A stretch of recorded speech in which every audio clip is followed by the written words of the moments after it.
Welcome to the second quarter Continuing Professional Education webinar presented by Mia Walsh, PCA National DE Chair. Before we get started, I have a few things that I would like to cover. This webinar is being recorded for future use for those who cannot attend. As a bit of housekeeping for the webinar, everyone will be muted as this helps to eliminate disruptive background noise. I would also like to draw your attention to the Ask Question feature located towards the bottom right of your screen. If during this presentation you have a question, submit it there. We will be reviewing submissions during the webinar and, if possible, address them on the call. Otherwise, we will follow up with you later with a solution. So, Mia, if you're ready, I'll hand control over to you. Thank you so much, Laura. Good evening, everybody, and happy Tuesday. Hope your summers are starting out well. I will keep our meeting to the 1 hour time limit that I have, and hopefully we'll be able to address any additional questions. I wanted to thank everybody in advance who did submit their questions or comments. I have incorporated them already into this presentation. As Laura mentioned, there is a chat feature. If you have questions along the way, she will interrupt me when appropriate. So let's get started. I wanted to thank, as always, our program sponsor, Pirelli. They provide us the funding that helps us run our programs all throughout North America. This picture in front right now is the Pirelli car, GT3 RS, that they brought to Parade for the Pirelli welcome party, and that was a beautiful sight to see. So thank you to our friends at Pirelli. A quick review of the agenda. We're going to do some general updates. As you can see here, we're going to be talking about some reporting protocols for the HPDE program and some minimum standard proposals, and then getting to your questions and comments. So here we go. First and foremost, I'd like to give a giant hug and a round of applause to the Alabama region for hosting a fantastic parade this past week down in Birmingham, Alabama. And then a special thank you to my HPDE crew in Alabama who held a DE event at Barber Motorsports Park at the end of parade weekend. There were 38 regions represented in the DE for drivers, which is pretty phenomenal. And there was a 50 driver waiting list that went along with the, I believe, 160 drivers that registered for the event. And so I just would like to do a quick shout out, and I'm going to name some names, but I'm not going to get everybody. Tim, Al, Jen, Doug, Mike, Don, and the whole DE parade team for such an incredible event. Those are Buc-ee's stickers, if you didn't know what that is, the little beaver there. There was a Buc-ee's that opened down the street from Barber, and they had 8 million people using that exit last year once the Buc-ee's was put in. I took one of my friends from the DE world from Canada who's never been to a Buc-ee's, and I made him go in and see what it was all about and took a picture in front of it for him. So I did my cultural welcoming to the Canadians about our Buc-ee phenomena here in the US. So thank you, Alabama region. I would like to announce that our National Safety Chair, Dan Dazzo, has by popular demand, agreed to put together a safety chair webinar in July. We're working out a date where we can make that possible. But for all of you safety chairs out there, you know, you're not just the safety chair for the DE world, you're also the safety chair in your region for Drive and Dine Rally, Autocross, as well as DE. So we're going to pull together any of the safety chairs that would like to come. This will be a more verbal, communicative meeting webinar rather than this is kind of a synchronous, asynchronous presentation from me going out to you since we have so many people in attendance. Again, I'll get you the date on that. A big thank you to our PCA Insider crew, Manny, Vu, and Damon. And since our last quarterly DE update, they published Learning What Your Porsche Was Meant For on the Racetrack. And this is available on the PCA YouTube channel as well as wherever your podcasts may be found. The thing about this is, you can listen to the PCA Insider podcasts in your car. And as I was driving home from Alabama, I think I listened to 4 or 5 of them. And there's a lot of great information. I learned a lot actually from their podcasts over the last month. But if you have a social media for your region, this would be a great little piece to put out there for anybody that's interested in a DE or what it's like to do your first DE. And it, of course, with Manny and Vu and Damon, they have some great personal stories as well. So it's a very entertaining podcast. I would be remiss for Vu if I did not say, please subscribe to the PCA Insider podcast on YouTube. And I'm sorry, also PCA Porsche Club of America. We are currently, or they are currently at 92,500 subscribers of the PCA YouTube channel. And if they hit 100,000 subscribers, apparently all kinds of bells and whistles happen. And that's not that far. So if you can share again for your regions to have them subscribe to the Porsche Club of America YouTube channel, you would make our executive director, Vu, very, very happy. We are continuing our continual professional education modules. Again, since the last time we were together for our quarterly update, we added a live presentation on data-guided coaching. The other ones that we have here, we've talked about before, developing the subconscious brain and how it matters on the racetrack. That was with Ashley Freiberg and Pippa Mann. And if you happen to watch the VIR race this past weekend, Ashley moved to a new team, Kelly Moss Racing, and she got a 3rd place podium, working her way from 22 spots in the back. So congrats, Ashley. You are a real hero for us girl drivers out there. We've got 2 more lined up coming a little bit later in the early fall, and then one later in November. So keep looking for my emails that come out, my blast emails, and be sure to join us for our continuing professional education series. Next up, just some numbers for you all thus far. As of today, we've completed 12 national instructor training schools throughout the US and Canada. We have 5 additional national instructor training schools scheduled, and I have a couple regions trying to squeak in before the end of the year, so we're working on those. We've added 122 new PCA national instructors so far this year. So thank you to all of the regions who have held the national training schools. I personally, just within the last month or 2, was in Texas and Colorado. We recently had one in St. Louis, and the latest one was just this past weekend in Upper Canada. And then 2 were held in New Jersey, Riesentoter, and NNJR since the last time we were together. So it's been a complete whirlwind from the national instructor training group. So I would like to personally as well thank my team, unbelievable workers, Ellen, Carol, Dan, Chuck, Scott, all the national trainers out there who help us keep this program going.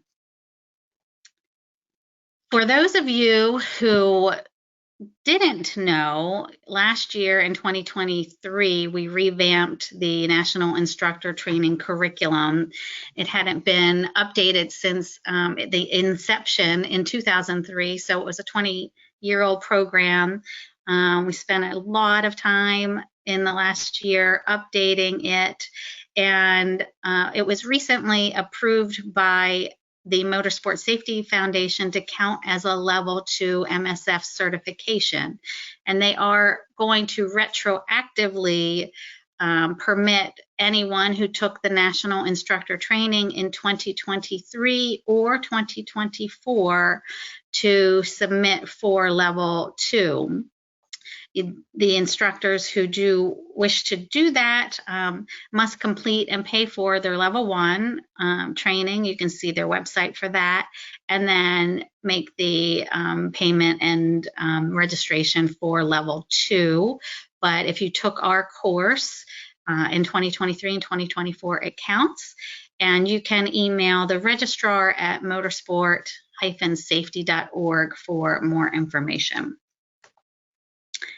DEs by the numbers thus far this year. So really the only way that I can do a count on how many DEs that we run as an organization is by your insurance requests. So thus far, this includes DEs through early 2024, July 2024, we have received 126 insurance requests.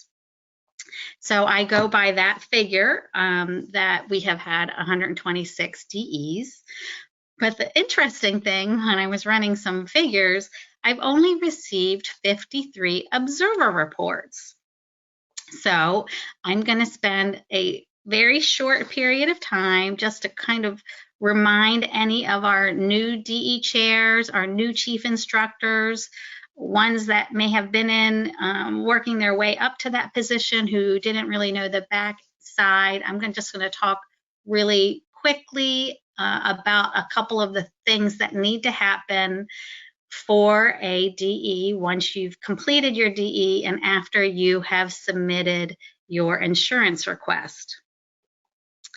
There are well-written documents on PCA.org called the RPM, which is called the Region Procedure Manual. And your president, I think they might still send a hard copy of that. When I was president not that long ago, we did get an actual, spiral manual that was mailed to us, but it's available online. It's updated regularly. They do a great job of keeping the content fresh.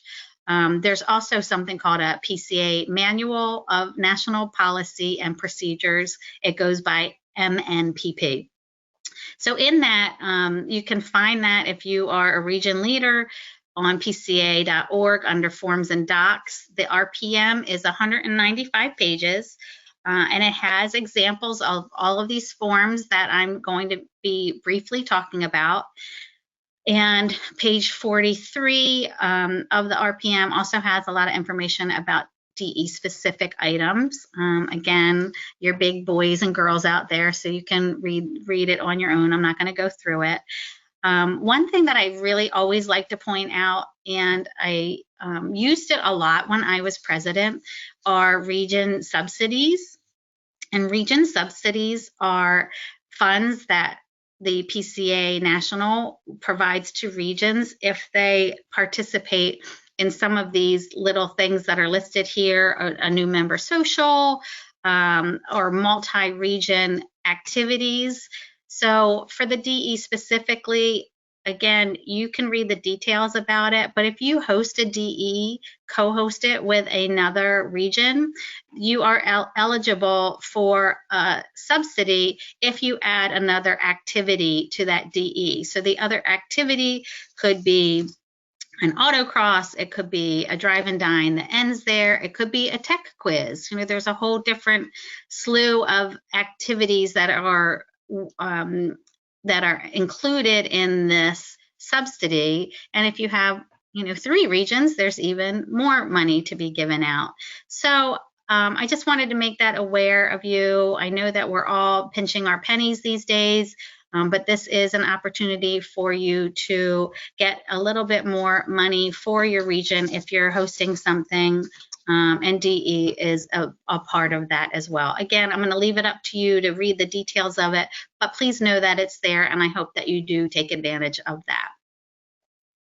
So insurance requests, in case you didn't know, this is just a little bit of FYI, that the DE program and the PCA Club Race program are the only programs in PCA that get charged for their insurance when you submit for insurance. So the other programs that are out there have to submit for the insurance, but they don't have to pay a fee for it. And that is obviously because the DE and club race are a little bit of a riskier activity than a new member social or, a drive and dine or a rally or concours. So if you, again, are new to the world of DE and DE leadership, the prices are there. It's a very reasonable price. It is something that you need to build into your costs when you're deciding on your registration fees, but you can see there. But here's the thing. A lot of times, or actually sometimes, regions will submit for a insurance, but then they don't go ahead and move forward with the particular event. Once it's submitted for insurance, PCA submits that automatically to our insurance company. So PCA National's automatically charged for that. So if you cancel your event and you don't let insurance at national.pca.org know that you're not moving forward for that event, that fee is still being paid to the insurance company. So I do ask that for the people who are in charge of your track program, if it's somebody that does, the work directly with the track, or if you have some, it could be the DE chair that's submitting it. If you do submit for an insurance request and you don't have the event, please do us a favor and let the insurance at national.pca.org know. That I believe goes directly to Charlotte. So thank you.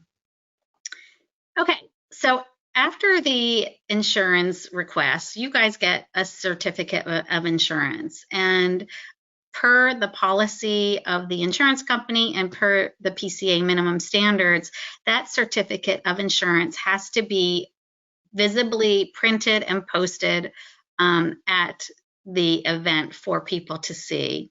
And the registration area is usually a really good place to put that, but make sure that whomever is in charge of submitting or organizing your event throws it in, prints it out, and puts it up somewhere near that.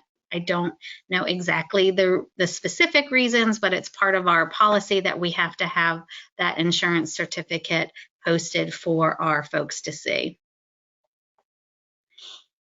And then once your event is finished, the first thing that you need to do is something called an observer report.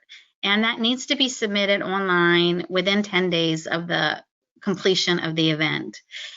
And this should be a person who's not involved in the leadership of the organization. It should be an independent participant or someone who attended the event.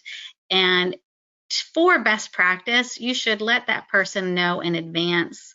You request, hey, will you be our observer for this upcoming event? It's a pretty simple thing for them to do. They do have to know how many people participated in the event, when it started, when it ended, and some basic information like if there was an incident or not. But the weather, how was the weather that day? Was the insurance certificate visible? Was it a safe event, and was it an organized event? So it is someone outside of the leadership of the organization saying, hey, I attended it and they did a fabulous job, and here is what happened. Now, this is another one that is done by the leadership of the event. And so it's called a post-event report. And honestly, it couldn't be any more simple. It really is the start date, the end date, number of participants, were there any incidents, and the contact of the person who did the observer report, and the contact info of the person who was in charge. It literally probably takes 3 minutes at most. That has to be included within 5 days of the event. And the safety chair does get that report and reviews them all to make sure that everything was the way that it should have been. So if you didn't know, there's two different reports that have to be done when the event is finished. It's the observer report and the post-event report. And if I'm going back, out of the, let's say 120 that we've done, because some of these are in July, I've only gotten about 50% of those, of the observer reports. So do a better job, friends. Let's work on getting those things done. It's all part of our insurance process as well. And it helps us all to see what's going out there out in the region. So thank you in advance for doing a little bit better job of doing those reports for us. Okay, here is something that I found to be pretty interesting. So obviously, I just came back from parade and there were a gazillion different regions there. I did a presentation to the zone reps Saturday a week ago to talk about what was going on in the DE program and just changes that are coming or things that have changed. And I had one of the zone reps say, our regions are afraid to submit incident reports because they think they're going to get in trouble. Well, let me shed some light on that. There is no detriment to a region or to PCA. There's nothing wrong or bad or, negative about submitting your incident report. And actually, it's a really good thing to do because it provides a lot of benefits to anyone who was involved in an incident, but it also is a way that we have been able to keep our insurance charges down. Ken Laborde is our insurance and legal chair. We are one of the only car clubs out there that has had the same company covering our insurance for our moving car events. I think it's been almost 20 years. And there are other car clubs out there and nonprofit organizations that every year struggle to find an insurance company to cover their moving car events. But with all of these systems that we have in place, it provides a level of comfort to the insurance carrier and really is a benefit to our participants and our regions as well as PCA as a whole organization. So a couple of things. If there is an incident, and that's not only a single car incident, car to car, which really does not happen too often in DE. It also counts if there's a verbal altercation in the paddock or a mishap in the paddock. And so a mishap could be someone falls off their bicycle, or a mishap could be someone trips and falls and knocks a tooth out. It doesn't have to be on the track itself. It can be, something that just happens in the paddock where someone gets hurt. So the verbal altercation, again, no one has to be hurt, but if there was, some animosity between a participant and another participant or leadership, and, it got a little heated, there is, the incident report needs to be filed for that as well. If there's no injury, you have 5 days after the event to file the report. But if there is injury, we do want that submitted the next day. If it's something that's more on the serious side, a call from the event to the safety chair and legal chair, one of us will get in touch with each other to make sure that that is notified really immediately. We do appreciate that as well. So what does it do? What does this coverage cover? So if someone gets hurt, if their medical insurance, their personal medical insurance doesn't cover everything, they get up to $1 million from our PCA insurance to help cover additional medical expenses. Of course, death and dismemberment, don't even like to talk about it, but it's there. Loss of income, they get a little bit of income for any time that they are unable to work because of an incident that happens at a PCA event.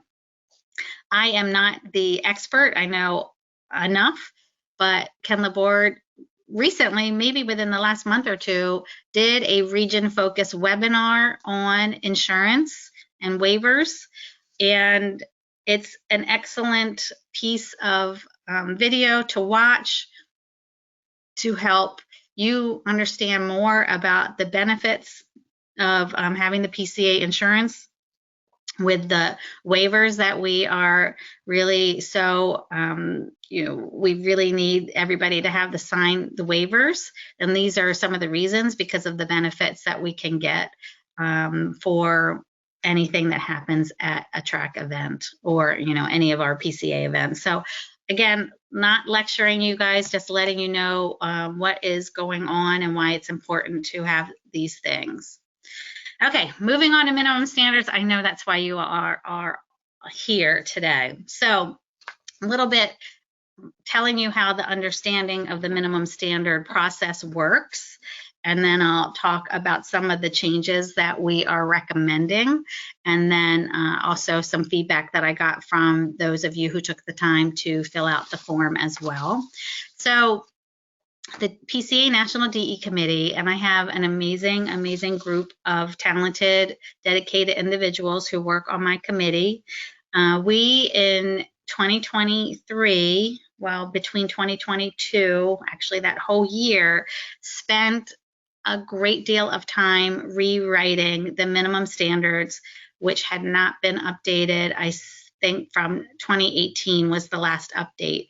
So 2023, we went through this whole process and made a significant amount of changes. Those went into effect of January 2023. So those are the current ones that are still valid and out there on our PCA website.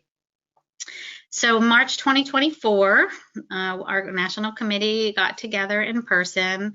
We spent half day going through the minimum standards, and there's a lot of discussions going back and forth about things that we see in our regions and our zones, changes that we would like to see. So we have like little internal battles within our own committee, and then come to an agreement like all adults do, with a little give and take here and there. And so then we write proposed language for any changes that we wanted to see in the official now January 2023, which are still the current version.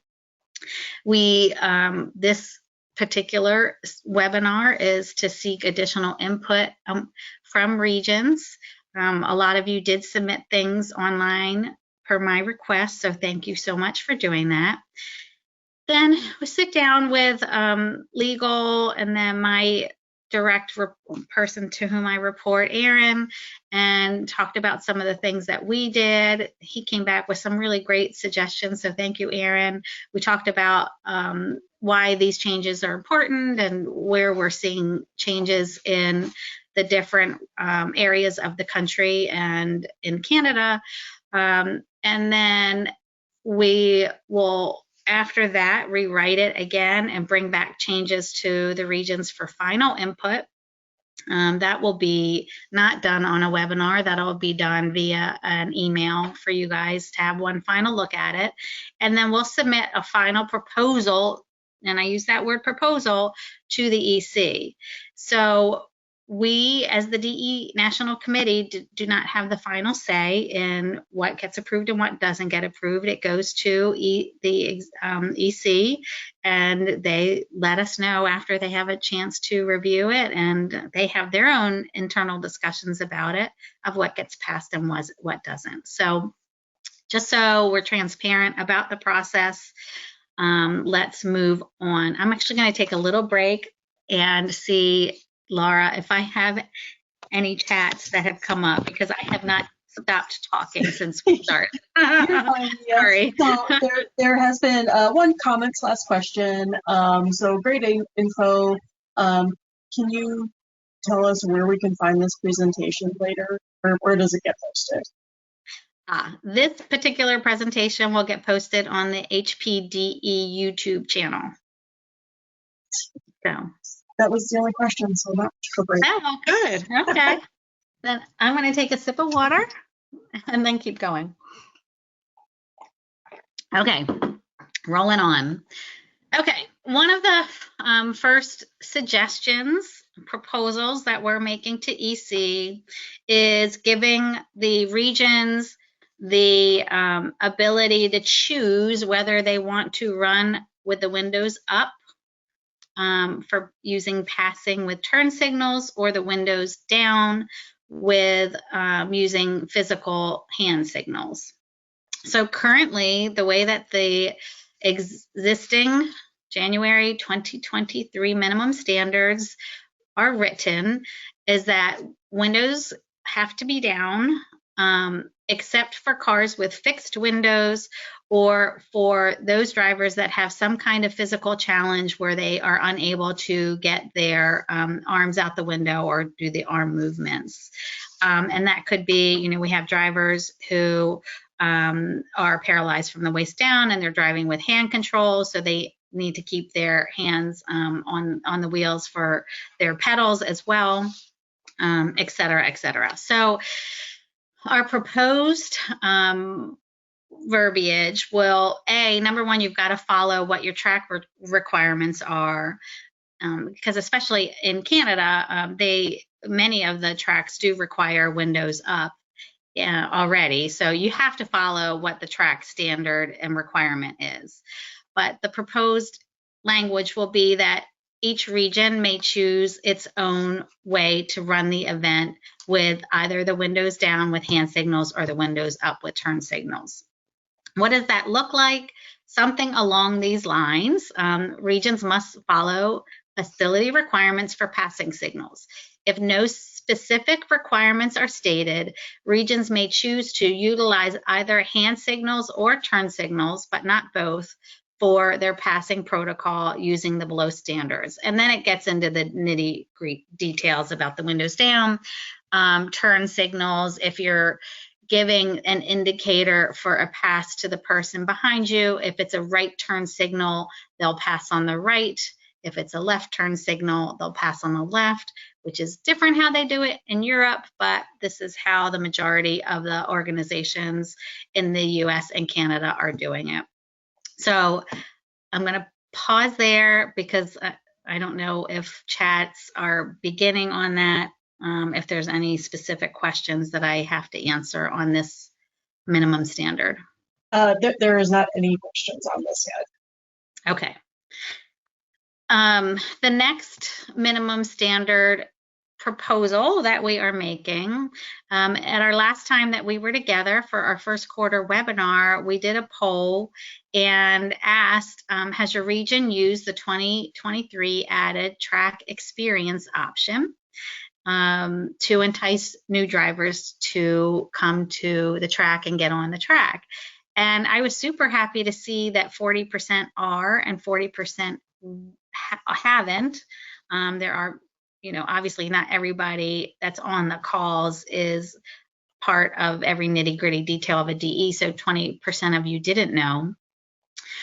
Currently, the way it runs is that the region can choose 3 of their best behaved, excellent, communicative role model instructors to take 3 potential new drivers into the lowest existing run group.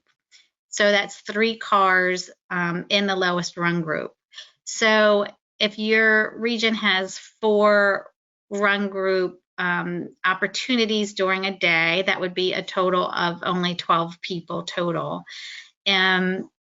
Regions have found that this is a good way to turn potential drivers into actual registrant participants at their next DE, and they wanted to see how can we get more people out on the track for the track experience. So the DE committee ran through different scenarios. We were very lucky to get this into the DE standards the first time anyway, but everybody seems to be using it in the interest in which we had intended it to run. So we're proposing that we add a second run group, the next run group up, if that is also an instructed run group. We went back and forth on the fully instructed run group versus run groups that's the next set run group up. Some solo and some not. And the committee went back and forth on this and just felt if we could do a little addition for next year, or when these get approved, or if these get approved, we can then go back and see, okay, did that second run group work, and was it safe, and did everybody behave themselves well out on track? Then we can work on adding again these fluid documents of the minimum standards to take that fully instructed out and move to the next run group up. So it could be a mixture of solo and instructed drivers, but right now we were just going to make one step up that way. So any questions on that popped up, Laura? So we've actually had some questions come up on the turn signals. That's actually becoming a very popular topic now. Yeah, I figured it was. That's why I stopped. So, okay, I'm going to try to answer them. We'll see how I do. So I'm kind of combining a couple of questions because we've had some very similar ones come in. So can you describe how the turn signal will work? Is that indicating where me, the driver that has turned on the turn signal, is going, or is that indicating where I would like somebody to pass? Okay, I thought that I did explain that, but I'll explain it again. If I, the driver in front, turn my right signal on, I am instructing the person behind me to pass on the right. If I am the driver in front and I turn my left signal on, I am instructing the driver behind me to pass me on the left. So it's no longer really a turn signal, it's now more of a point signal. It's no longer a turn signal, it's a what? It's more of a pointing indicator. So if I put on my left turn signal, I'm not turning left, but I'm telling you, the car behind me. Correct, yes. Okay, perfect. So a couple more questions. So a clarification, do you know if the new proposed language for windows and passing will have specific exemptions for older race cars with no turn signals and also fixed windows? Yeah, so fixed windows would be using a turn signal. If they don't have turn signals that are not working, then they will use hand signals. If they are a fixed window with no turn signals, they're not going to give any passes to anybody. No. If you guys are going to have to work that out, if there's a fixed window and no turn signals, then you guys in your driver's meetings are going to have to identify who that person is, and most likely the person will have to go, offline. I mean, that's something that it is not written into the minimum standards right now. So, I'll bring it back to my committee and see what they say. But if it's an old car, I don't know. So, yes, no, I don't have any language for that exact scenario. Okay, but we'll come up with something. So TBD on that one. So the next question is, do you know when these changes are going to be submitted for the EC's approval? They're going to be submitted very soon after I get feedback from all of you people, and then work in some of those comments that we're getting here. And I'm sure when I log off tonight, I'm probably going to have 100 emails from you all as well. So as soon as, we can compile everything back from the regions. So, if shoot me an email directly if you have something that you want to discuss specifically. Sounds good. Okay, that's all the questions for now. Okay, awesome. Okay, electric and hybrid, we had 0 written in minimum standards at all. And so I did often get a question from regions, hey, what's our deal with electric and hybrid? So we're just putting verbiage in there that says region shall verify if the event's facility, which really means track, permits hybrids and electric vehicles on track. Because again, we default to whatever the track contract says. If the track does allow them, like my home track, Summit Point Motorsports Park, does not currently allow them. So there are tracks out there that do not allow them. So obviously we wouldn't either. But the regions may decide if they shall allow all car marks, other than Porsches, just Porsche brand, or no hybrid or electric vehicles to participate in the event. So basically, it's still your guys' decision at the region level. We allow them at the national level, but if you are always, as per the minimum standards, regions always have the opportunity to make their minimum standards more stringent than what we have at the national level. Okay. Any questions that rolled up on that one? Not yet. Just a reminder, if you do have a question, lower right-hand part of your screen, there is the Ask Questions feature. Go ahead and submit your question and we'll try to get it answered. Okay. So the other thing, again, we didn't have in the minimum standards, but we've had a couple of regions that have had some mechanisms fall out of cars when they were driving down the track. We're, again, not demanding that you do anything, but we wanted to put some verbiage in there for you guys to think about it, what you wanted to do at the region level. We are writing in there that you all must check them when you're going through the on-site inspection. And then some regions already require tethers or other safety measures for the mounting. Some don't. Again, we're leaving that up to the regions themselves, but nothing for us pushing any rules down to you guys. But there was no mention of it at all. Okay. Let me just make sure I've covered everything in my notes. Okay, I think that I covered everything on the minimum standards. Now I'm going to get to the questions that you all submitted in, and I know it's 9:41, so we should be good to clear out of here by 10 o'clock. Let's see. Using cones at a DE. This was from Brian H. And boy, what a great discussion of flurried emails and phone calls that this question brought out to my DE committee. I'd love to hear a discussion on using cones for turn-in, apex, and track out. We're having a debate on this within our club and would be interested in what others are doing or not doing. Talk about a wide array of feedback on this one. And I'm going to give you specific examples that people on my committee have shared.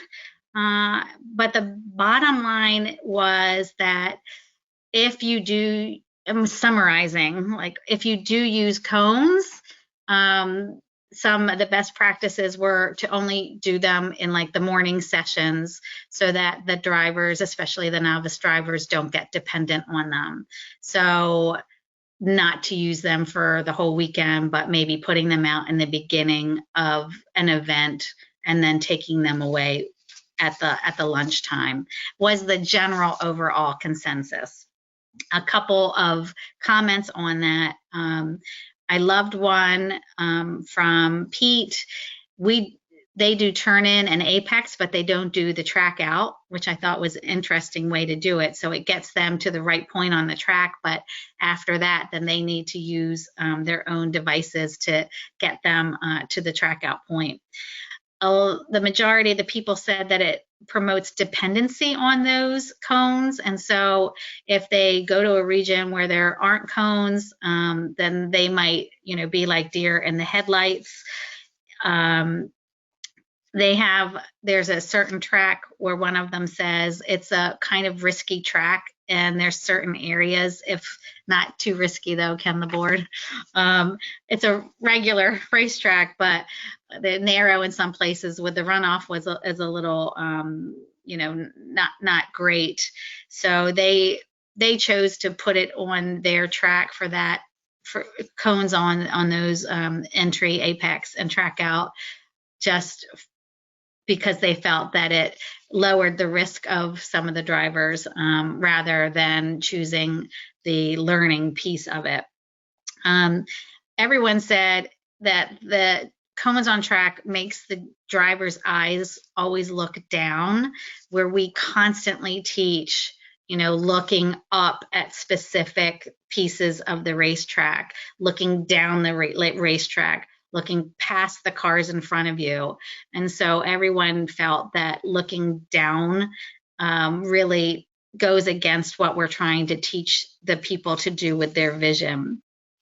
And they said if their people are worried about the novice drivers, well, they've got an instructor in their car. So the instructor verbally should be able to communicate to them, where is the turn in, where is the apex, where is the track out. So that, if it's a novice driver, that you should have an instructor in the car that's able to help them find those pieces around the track. Every single one of us agreed that there's no way that an advanced driver should be using cones for their corners. A lot of people felt it to be a crutch rather than a good way to learn a track. The other point that I thought was super cool and very valid was that if you have cones, it teaches your drivers to drive point to point to point, in a very linear kind of mentality piece, where versus like an arc situation and helping them visualize and using their mental vision. We teach about mental vision on the racetrack. And that was another great point. And then a lot of tracks have their own built-in markers already, something on the track that or around the track that are good visual markers. So I think the majority of us agree that if you are going to use them, just use them for either the first day, if it's a multi-day event, or the first morning in a full event as well. So I hope that, Brian, helps answer that question. Next question I got, or a comment, I think, was, I'm concerned about instructor candidates not being well vetted. I've seen in more than one instance people getting moved to be an instructor status, and he or she didn't feel like that they were worthy of getting that status. I would appreciate your thoughts on how to best deal with the candidates who are not measuring up, that he has or she has not had success in the past in their region. So I gave this person a couple of good ideas of things that regions are doing for this specific challenge. There are many regions, my region, Potomac, I know as well, Golden Gate region. There are many regions out there that work with candidates for several DEs, a whole season, a season in advance, but they have instructors who work with candidates before they even come to the National Instructor Training School. So within internally, your mentors, an instructor that is hired per se to work with these candidates in advance should be able to tell after 4 or 5 sessions or over a weekend whether a candidate has the ability to learn to be an instructor or not. So try working with those people before they even get to the National Instructor Training School. One thing that I have seen in the last 2 years is that sometimes regions are accepting out-of-region candidates without first checking with the chief instructor of that region from where the candidate's coming. And that's a big, big no-no, because that region may already know that this this person is not ready to be an instructor, so that you shouldn't let them in because we haven't let them into ours. So if you're one of my 5 or 6 national instructor training schools that have yet to be held, please, please, please ensure that if you have someone who's trying to get into your event that's not from your region, that you validate that with the chief instructor of the region where the person's from. One of the regions, actually it's more than one, makes the instructor candidate do a driving test, and there's a curriculum sheet, like a checklist of things that that person has to do. So they don't even let their instructor candidates try out to be an instructor until they've proven with a valid checklist of things that they are able to do as a driver on track. So you know, they've got to be a good driver before they can even be considered for that. By the way, I have these documents, so if you are, you know, a region that's looking to change the way that you're vetting instructor candidates, shoot me an email and I can send that to you. And then the other thing that I find really interesting, and again, I've been traveling all around North America doing these instructor candidate schools, is who is the one that's listening to the mentors evaluate a candidate? Who is the person that's making that final decision? And I've seen regions where they that decision be made by the 2 mentors who rode with them. They let that decision be made by them.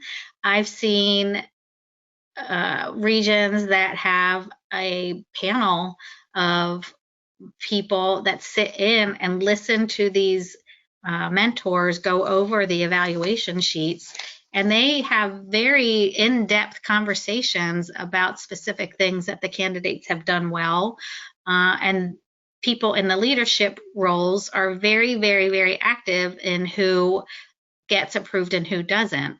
Some just let the chief instructor do it with just reading the sheets that are handed in, but I feel it's really important to have a valid dialogue about each and every candidate and have more than one person evaluate their results and talk about, does this person need more time in the right-hand seat before we sign them off to be an instructor? So, you know, again, there's some good region protocols out there, best practices.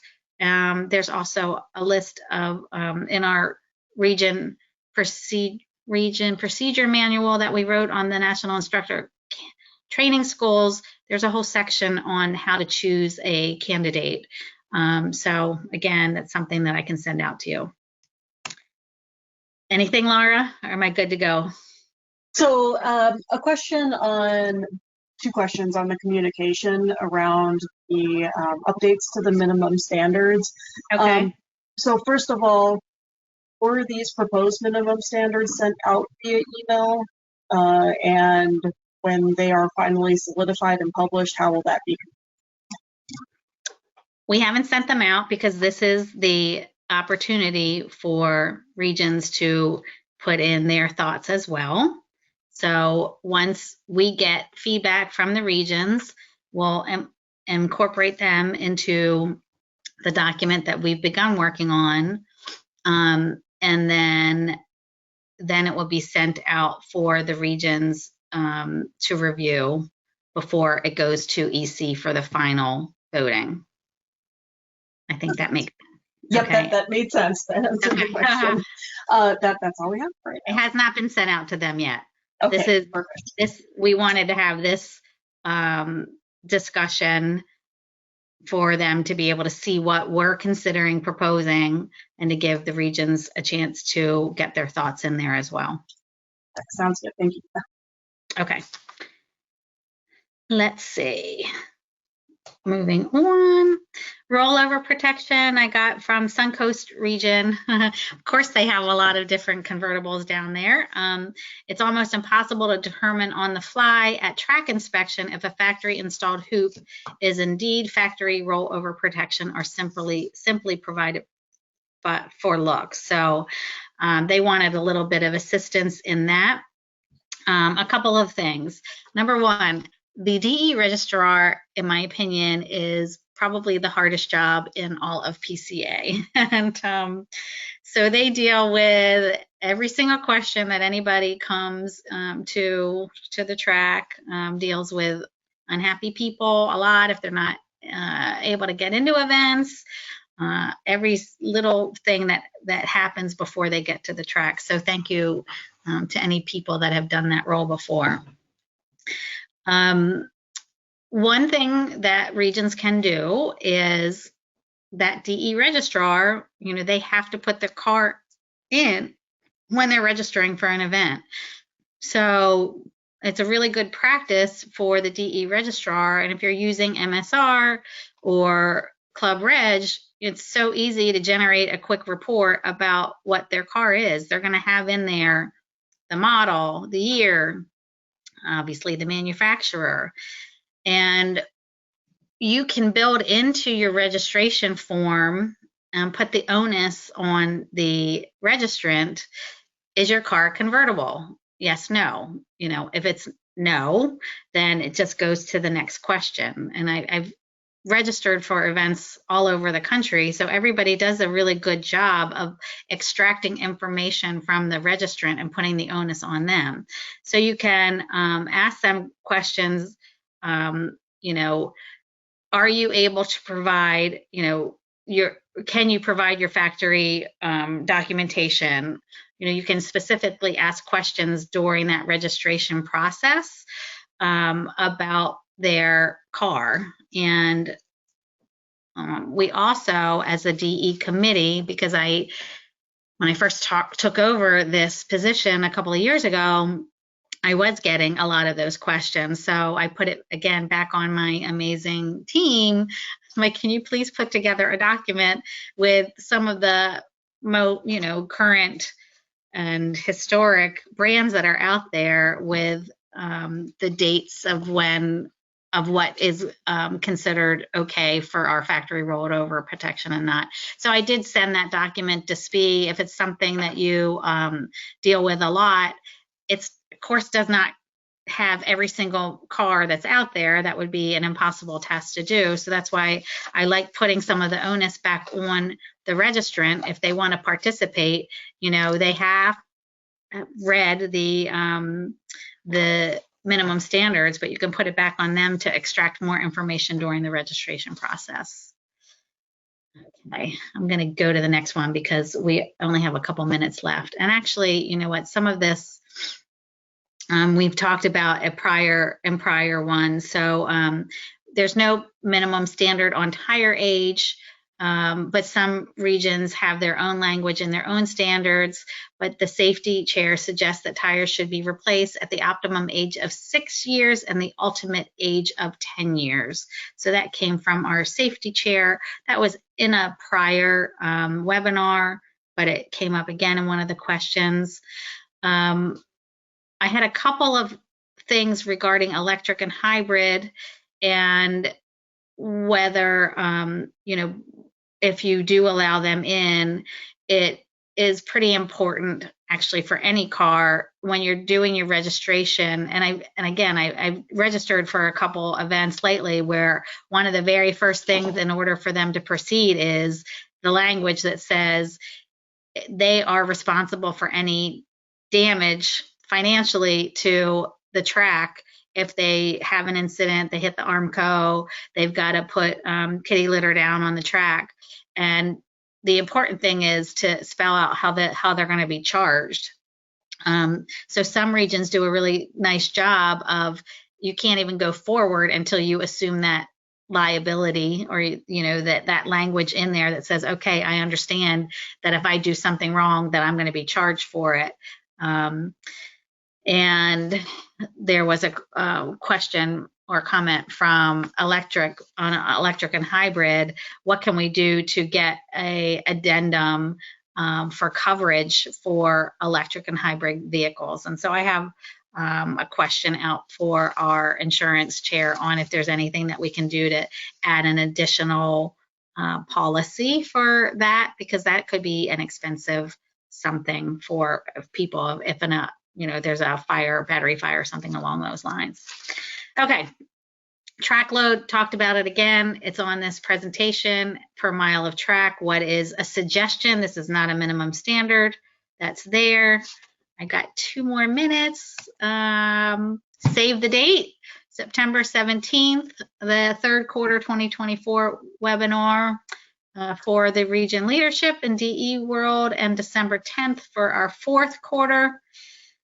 Buy your stuff from the HPDE web store. I was really super happy at down at Barber to see a bunch of our HPDE apparel items there, stickers, hats, etc.